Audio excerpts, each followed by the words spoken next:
Okay, so we're going to talk a little bit about the historicity of Jesus from the point of view of the external evidence and from the point of view of the internal evidence. So let's begin with the question of the historicity of Jesus regarding the external evidence. Number one, there are no eyewitnesses.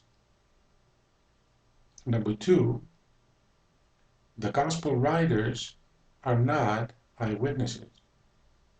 Three, the epistolary authors are not eyewitnesses. Four, Paul himself hasn't seen Jesus in the flesh. Five, as a matter of fact, no one has ever seen Jesus. There are no first-hand accounts. Six, contemporaries of Jesus seemingly didn't see him either. Otherwise, they'd have written at least a single word about him. Seven, later generations didn't see him either, because not even a passing reference to Jesus is ever written by a secular author in the span of approximately 65 years. 8. The very first mention of Jesus by a secular source comes at the close of the first century, 93-94 CE. Here's the scholarly verdict regarding the text, quote, almost all modern scholars reject the authenticity of the Testimonium Flavianum in its present form, unquote, Wikipedia. 9. No one saw Jesus during or after the so-called resurrection either. The women saw a vision, Luke 24, 23, 24, just as the eyewitnesses did who were said to be chosen beforehand in Acts 10, 40 to 41. Number 10, Paul only knows of the divine Christ, Galatians 1, 11 through 12. 11. With regard to the post-resurrection appearances of Jesus, where more than 500 people supposedly saw Christ, Paul suggests that they all saw him just as he did. He declares, quote, last of all, as to one untimely born, he appeared also to me, 1 Corinthians 15:8. In other words, Paul suggests that Christ appeared to others in the same way or manner that he appeared to him, that is to say, by way of visions. 12. A venerated church father named Clement of Alexandria held at least a quasi-docetic belief regarding the nature of Christ, namely that the word Logos did not become flesh, but only appeared to be in flesh, an interpretation which directly denied the reality of the incarnation. This comes from a book, Ashton Shegoski, Clement of Alexandria on Trial, The Evidence of Heresy, from Photius Bibliotheca. That's Leading Brill, 2010, page 95. 13. The Quran says the following in verse 4, 157. And because of the saying, we slew the Messiah, Jesus, son of Mary, Allah's messenger, they slew him not, nor crucified him, but it appeared so unto them. And lo, those who disagree concerning it are in doubt, and thereof they have no knowledge thereof, and pursued a conjecture. They slew him not to be certain, for certain. Number 14, in Isaiah 46:10, it is said that God declares the end of human history from the beginning, that is, in advance. Okay, so what do the scriptures tell us in terms of the internal evidence? 15. 1 Peter 1:10 and 11 suggests an eschatological soteriology because it was the Spirit of Christ that predicted the sufferings of the Messiah and the glories that would follow. The key word there is predicted. 16.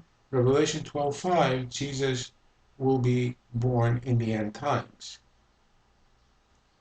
Number 17, Revelation 19:10 tells us that the testimony to Jesus is a matter of prophecy, not history. 18, Hebrews 1 verses 1 and 2 says that Jesus speaks to humankind not in antiquity, but rather in the last days. 19, Hebrews 9:26 says explicitly that Jesus will die for the sins of the world, that would be his death, in the end of the world, King James Version, or at the final point of time he appears, according to 1 Peter 1:20, New Jerusalem Bible. 20, in the Gospels, when Jesus talks about the generation that will witness all these events, it's about the last generation that he's talking about, as I have shown, which everybody missed, including Schweitzer, Bertrand Russell, and others. That's why Luke mentions that the Son of Man has not yet been revealed in chapter 17, verse 30. 21, because little in the Gospels is considered to be historically reliable, that's Wikipedia, we can rely on the epistles because they are not theological or allegorical, but rather expositional, explicit, and didactic writings. 22. Even Kurt Aland, the founder of the Institute for New Testament Textual Research, who was also a textual critic and one of the principal editors of the modern critical New Testament, questioned whether Jesus existed in his own words, quote, it almost then appears as if Jesus were a mere phantom, unquote. The Gnostics, including the Docetists, also did not believe that Jesus had come in the flesh. 24. Apocryphal works such as the Ascension of Isaiah and the Testament of Solomon also allude to not to a historical, but rather to an eschatological Messiah. And finally, 25, in conclusion, there were many traditions that were marginalized and persecuted by orthodoxy because of their belief structures, especially those which held that Jesus was not a historical figure. So as you can see, most of the evidence or critical scholarship is really against the historicity of Jesus. We don't even know what he looked like, who he was, or what he said, if he said anything at all, that is. Interestingly enough, even though scholars reject the historicity of Noah, Abraham, and Moses, they nevertheless support the historicity of Jesus, probably because a non-historical Christ would put them out of business. No more books, videos, movies, blogs, etc. It would be over. Pack up your stuff and go home. You've been studying a phantom, in the words of Kurt Aland. Okay, so nevertheless, as I have stated in previous works, I still maintain a high view of Scripture and hold to a high Christology. That's because I believe that the New Testament story of Jesus is a prophecy that will transpire at the end of the age. What is even more fascinating is that I believe that we are now living in the prophesied time period known as the end of the age. So we live in a very exciting time. As far as I'm concerned, Christ's appearance is imminent. It can happen at any time. All the more reason why we must give heed and note the footsteps of the Messiah.